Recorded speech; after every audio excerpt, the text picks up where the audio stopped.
نحمدہ ونصلی علی رسولہ الکریم اما بعد۔ میرے دوستو، اگر آپ یہ چاہتے ہیں کہ اللہ تبارک و تعالیٰ آپ کو وافر مقدار میں رزق عطا فرمائیں، یا آپ کے پاس رزق نہیں ہے، آپ اللہ تبارک و تعالیٰ سے رزق کا سوال کرتے ہیں، تو یہ عمل آپ کے لیے بہترین اور مجرب ترین عمل ہے۔ قرآن مجید کا یہ مجرب ترین عمل اتنا طاقتور ہے، علماء کرام نے لکھا ہے اگر کوئی یہ چاہتا ہے کہ زمین اس کے لیے خزانے کھول دے تو اس عمل کو پابندی کے ساتھ کرے، انشاءاللہ اللہ تبارک و تعالیٰ اس کے لیے رزق کے دروازے کھول دیں گے۔ تو وہ عمل کیسے کرنا ہے، وہ وظیفہ آپ نے کیسے کرنا ہے، میں آپ کو بتلاتا ہوں، میری بات کو توجہ سے سنیں۔ دیکھیں میرے دوستو، عمل کو یقین کے ساتھ کریں۔ بعض لوگ ایسے ہوتے ہیں جو عمل کو یقین کے لیے نہیں، تجربے کے لیے کرتے ہیں، کر کے دیکھ لیتے ہیں کام ہوتا ہے یا نہیں۔ نہیں میرے دوستو، عمل وہی ہے جو یقین کے ساتھ کیا جائے، اور جو عمل یقین کے ساتھ کیا جائے اللہ اس عمل کو قبول فرما لیتے ہیں۔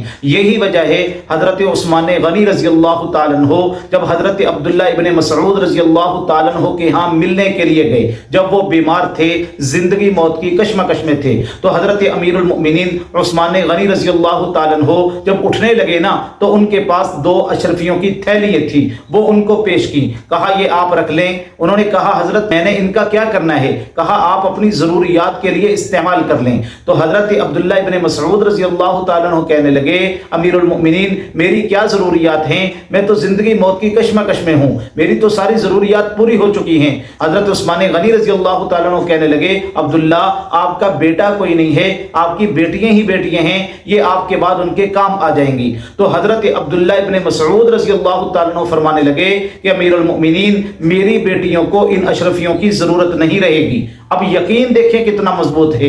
کہا وہ کیسے؟ کہا دیکھیں میں نے اپنی بیٹیوں کو سورۃ الواقعہ یاد کروا دی ہے، اور میں نے اپنے کانوں سے اللہ کے نبی علیہ الصلوۃ والسلام کو یہ فرماتے ہوئے سنا ہے کہ اللہ کے نبی علیہ السلام نے فرمایا جو بندہ سورۃ الواقعہ کا اہتمام کرتا ہے، جو مغرب اور عشاء کے بعد سورۃ الواقعہ پڑھتا ہے، جس گھر میں سورۃ الواقعہ پڑھی جاتی ہے اللہ اس گھر سے تنگ دستی کو، مفلسی کو ختم فرما دیتے ہیں۔ اس گھر کے اندر کبھی بھی بے برکتی نہیں آئے گی، تنگ دستی نہیں آئے گی، مفلسی اور محتاجگی نہیں آئے گی۔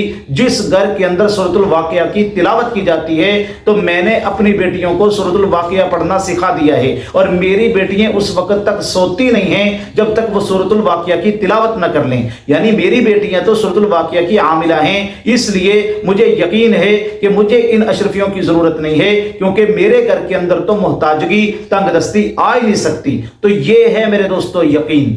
اتنے یقین کے ساتھ عمل کو کریں، پھر دیکھیں کہ اس عمل کے اندر طاقت کتنی ہوتی ہے، پھر اس عمل کے کمالات کو دیکھیں۔ تو اب آپ نے وظیفہ کون سا کرنا ہے، کیسے کرنا ہے؟ قرآن مجید کی ایک آیت مبارکہ ہے اللہ لطیف بعبادہ یرزق من یشاء۔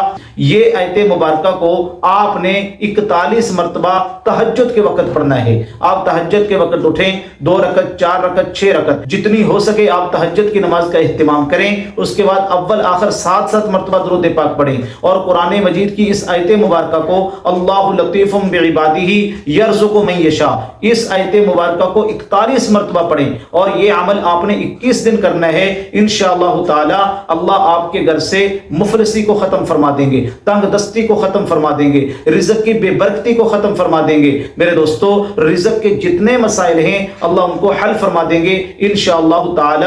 اللہ ان باتوں کو سمجھنے کی توفیق عطا فرمائے۔